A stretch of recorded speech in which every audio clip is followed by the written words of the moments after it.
కిడ్నీలో రాళ్లు ఉన్నవారు నేరేడు పండ్లు తింటే అవి కరిగిపోవడమే కాదు, మరోసారి రాళ్లు ఏర్పడే అవకాశమే ఉండదు.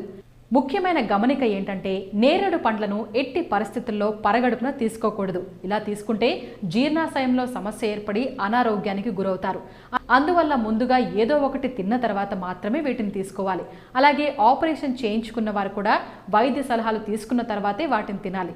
నేరేడు విత్తనాలు పొడపత్రి కాచు, పసుపు, ఎండు ఉసిరిక కలిపి చూర్ణం చేసుకుని దాన్ని చెంచా చొప్పున రోజుకు 3 సార్లు తీసుకుంటే మధుమేహం అదుపులో ఉంటుంది.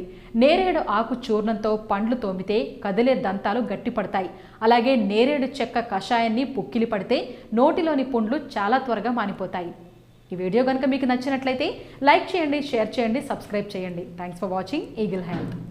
Like and subscribe Eagle Health and Beauty.